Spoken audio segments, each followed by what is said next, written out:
से बहरे आ गया, समझ गया कि साला यही मेरा दुश्मन है। तान दिया रिवॉल्वर, तान करके बोला कि अरे साला कमीना कुत्ते का औलाद, मैं उस दास का वासी हूँ, दास में गंगा बहती है, भैया भगत सिंह पैदा हुए, यहाँ भैया उधम सिंह पैदा हुए। इनकलाब, इनकलाब, भारत माता की, भारत माता की।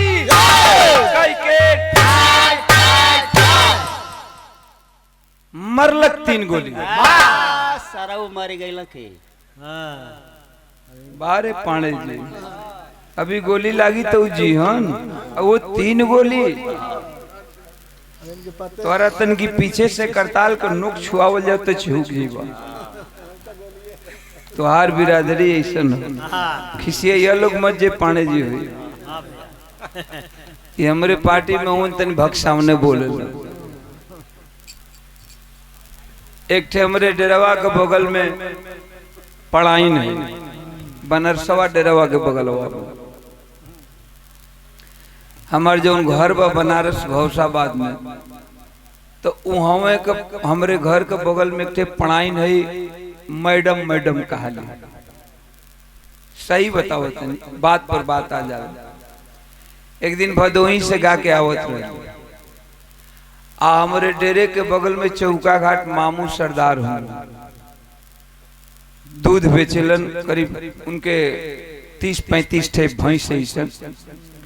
सवेरे ही बल्टा उठा लियन, मुंह में पान लगा लियन, कपारे पर तेल धलियन, रोरी का तिलक लगा लियन, आँखी में काजर लगा लियन, आ दोनों बल्टा लटकौले, खड़खाड़ खड़खाड़ खड़खाड़ चल दिहन।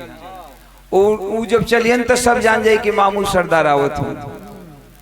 हम गाड़ी से वहीं उतरता नहीं, अब जाता नहीं अपने घर में घुसे, तले मामू सरदार अलन, कहने की पा लगी सरदार, कहने की मन मुंह में तो पान ले ले हूँ। बनारस के लोगन के अक्सर देखो मुंह में पान ले ले रहे, अब मुंह में पान ले रहे, कहा कि नमस्ते सरदार, चाहे नमस्ते भैया, तो कहेंगे मार दे, मन मुंह के पनवा तो मुंह में पान बा गिरे मत, अब वो कहें कि मार दे, मन वो कहें महादेव, तो तारा जाने के कहें कि मार दे। हमारे बाबूलाल भाई यही तरह हमेशा गुटका भर ले रही है, कब काल ठीक है ता मामू सरदार आवत रहन, गाड़ी से उतरते बनी तले पढ़ाई जाग गई रही हुई हो। आजकल मेरे रुआ कुल नहीं से पहिनत का पहिनत ऐसा ही कुल नाइटी का काला नाइटी, अब कहा जाने, हम सीधा साधा आदमी ना जाने का नाइटी का।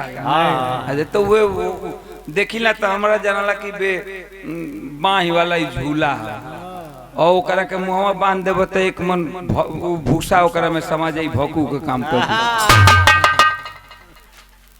अब वो पहन ले, स्टील वाला खोरा ले ले, दुआर घर से बड़ी निकलते कहते ए जादू जी तेन 2 रुपया के दूध दो। अब तो मामू सरदार के सुनूक न गई, बहनी के टाइम हम कहनी, हम तो समझ गई नहीं, हम कहनी का भइल सरदार, कहना कि अरे भुजरी जतरा खराब कैलस। हम कहनी का भइल, कहना कि निखा देखा सुनत 2 रुपया के दूध मांगतिया। अच्छा तो चला का करबा, बोहनी के टाइम बटे उतरल, और खोरा रोकत रही, दूध ढारा तन 2 रुपया का, दूध ढार तन तलोही में लोग बेंगची कूद जाती है, चिहू गोली पढ़ाई कर दूध में बेंगची कूद जाती है। जादव जी सरदार मामू सरदार कहना कि 2 रुपया के दूध ना लेबू तो मेले हाथी कूदी। पाणे जी हमार बिरादरी बड़ा शुद्ध बिरादरी है। कौन बिरादरी है तुम्हारो? हमार बिरादरी कौन अभी हो तारा पता नहीं है। हमार बिरादरी यादव बिरादरी। हाँ चोर बिरादरी। चोर? अरे पाणे सुना, अब मान जाए वो से न तेजा ले जाए ना पैबा। हाँ ठीक ठाक से बोलल करा। हमार बिरादरी खाली चोरे होलन, मुख्यमंत्री ना बनेलन। हाँ अब कुछ सुधार होता है। तई हो कह सुधार होता। हमार बिरादरी दूध में पानी ना मेरा ओके शुद्ध कइल जाला। तारा ने पानी का अगर बेशुद्ध कइल दे दिल जाओ तो दिन भर लोटे लेके दौड़ रहो। खैर इत बात पर बात हम आ गई कह दे। हाई बात देखा मरलस 3 गोली ज्योति प्रकाश हेनी कप्तान का मम्मा ढूंढमुनिया खाए लगे गिर गिले और मतारी जब देखलस हेनरी कप्तान का गिरा अरे शरीर में खून का उबाल आ गया। म्यान से तलवार खींचलस दौड़ल में भीड़ में तो जब मार दिया है गोली को हेनरी का सीना छाट दिया। चल पड़ी कटार लिए पापी की गर्दन काट लिया।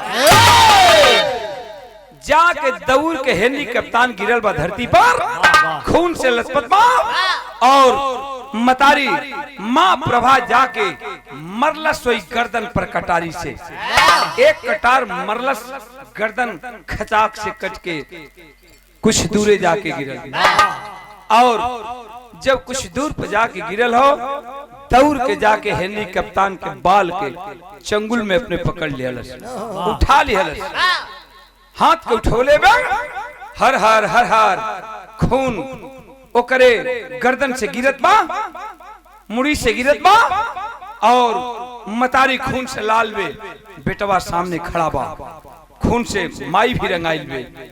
लेकिन उस समय वो हिंदुस्तान की औरत हिंदुस्तानी औरत का रंग रूप कैसन बनल है कवि जी भाव दिहलन है का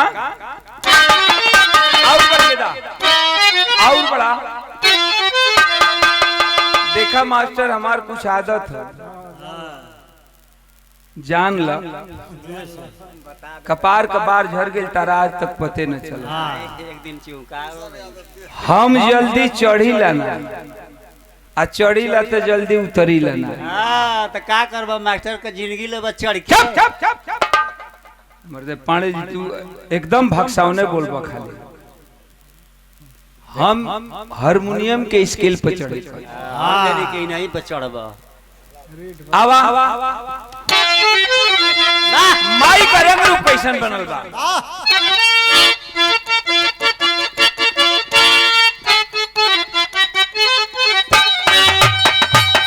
कहिला कि अरे काली दुर्गा का अब काली दुर्गा का अपना रूपा बनाई रहली हली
₹1 का पुरस्कार बाबूजी बच्चा यादव जी महुअर से बाबू के चरणों में कोट कोट सा नमन है मालिक सुखी रखे सब भैया लोगन के बहुत बहुत प्रणाम बा। मथारी गर्दन टंगले बा कलश की बेटा तो के भर पेट स्तन का दूध ना पिया फोली लेकिन आज है प्रसादी समझ के हमरे स्तन के दूध के बदले तनी एक कजूली खून लेके पी ले। इतना भाई हमारे बिरहा सुने बैठल हुन जवन बैठवा वतना से वतना कह दिहलो काहे कजूली लेके खून ना पी सकत बा। आज ज्योति प्रकाश कहले का बाबू कि लेके प्रसाद माई बुढ़िया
200 रुपए का पुरस्कार।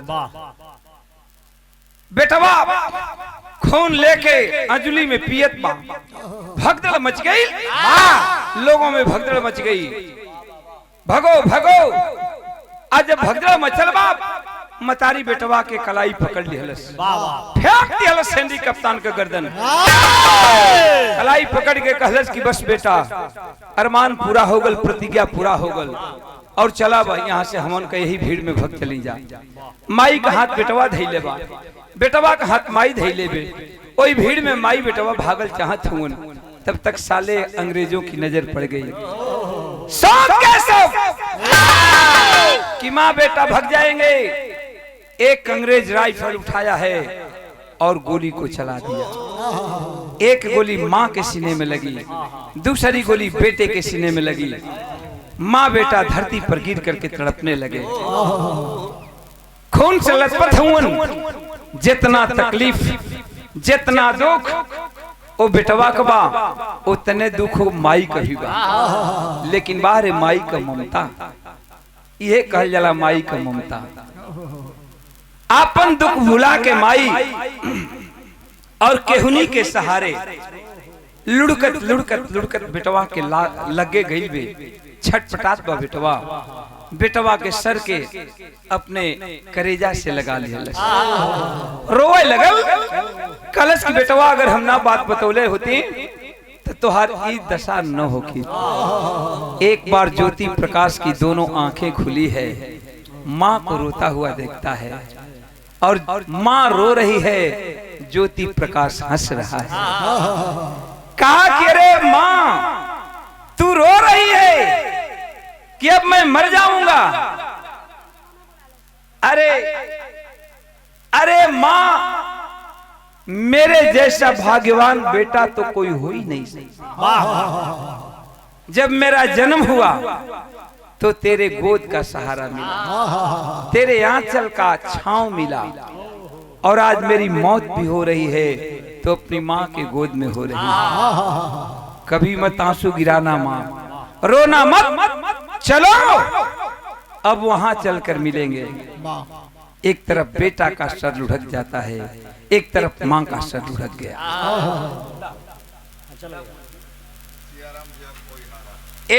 200 रुपए का पुरस्कार हमारे सिया। एक तरफ माँ का सर लुढ़क गया, एक तरफ बेटा का सर लुढ़क गया। लेकिन साले अंग्रेज जो हमारे हिंदुस्तान पर बहुत दिनों तक राज किए, व्यापारी बनकर के आए, हिंदुस्तान जो कि सोने का चिड़िया कहा जाता था, लूट करके लेकर चले गए। आज वो अंग्रेज उस माँ बेटा की, दोनों माँ बेटे की लाश को उठाए, बात करे वाला है तनी बोल दो पीछे भैया।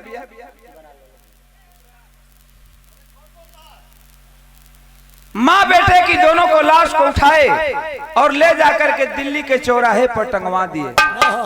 ऐलान कर दिया, या हिंदुस्तानियों कान खोल करके सुन लो, अंग्रेजों के खिलाफ कोई बाजू को उठाना चाहेगा, दोनों बाजू कलम कर दिए जाएंगे। अगर कोई आवाज को बुलंद करना चाहेगा, गोली से उड़ा दिया जाएगा। यही हश्र होगा। आज माई बेटवा का लाश वही दिल्ली के चौराहा पर टंगल बा, लेकिन नतीजा निकलल का भैया। कवि जी लिखलन है का कि देख न सातब रो, देख न सातब रोवा, हिंदुस्तानिया माई बेटा के आज अमर हो गई दोनों की कहानियां माई बेटा के।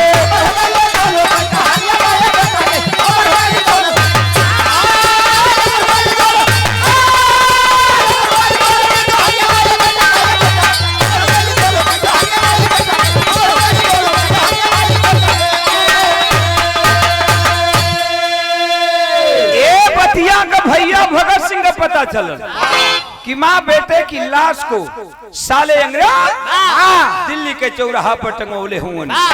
आज भैया भगत सिंह बाबू कैलन है का कि भैया भगत सिंह खबरिया के पाए हो, आया धीरतिया के दोनों लाश मंगवाए हो। भैया भगत सिंह के पता चला अपने क्रांतिकारी टोलियन के, क्रांतिकारी नौजवानन के लेके आधी रात के वक्त में दिल्ली के चौराहे पर गईलन और जाके दोनों मतारी बेटवा के लाश उतरवलन और उतरवा के कईलन है का बाबा 100 रुपए का पुरस्कार भैया हमरे दोनों माई बेटवा के लाश के उतरवलन है और उतरवा के आधी रात के वक्त में कईलन है का कि जला दिहला ना करके जला दिहला ना करके कफनिया माई बेटा के अमर हो गई दोनों की कहानियां माई बेटा के।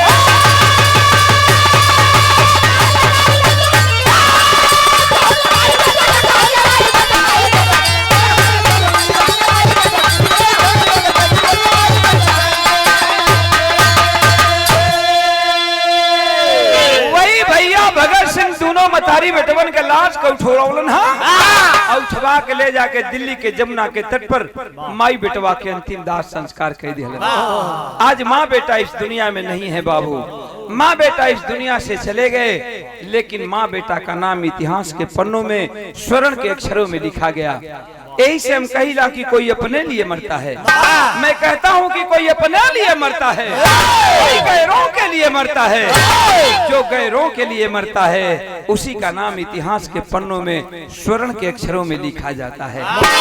आज माई बेटा ना हुअन, लेकिन फिर भी माँ बेटा के माई बेटवा का नाम इतिहास में अमर हो गल, स्वर्ण के अक्षर में इतिहास के पन्ना में अंकित भइल। हमरे बिरहा का अंतिम लाइन है। ठीक लगल भैया, ठीक लागल है त इहे गवैयन के सबसे बड़ा दौलत बा, गवैया के ये सबसे बड़ा इनाम बा। गवैया गवलस आप लोगन के नीक लग गल, आप लोगन के अच्छा लगल, तो इससे बड़ा दौलत गवैया खाती कुछ नहीं। गवैयन के ये सबसे बड़ा इनाम बा। सब भाई लोगन के बहुत बहुत प्रणाम बा। मालिक सुखी रखे। आवा जय जखाड़ गुरु स्वामी जी के ओम प्रकाश फुलवारी। कथन करे कवि शिव वचन मितवा अवध बिहारी। अरे भड़का है महन पाके गरमी, क्या शिव वचन वापी से प्रेम लगा के भड़का है महन पाके गरमी।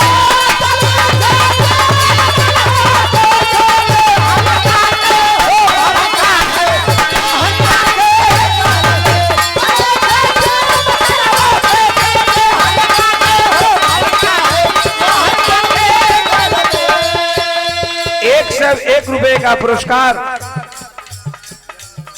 राज नारायण यादव भैया के बहुत बहुत प्रणाम बा। मालिक सुखी रखे। जन्म जन्म का साथ है हमारा तुम्हारा, हमारा तुम्हारा।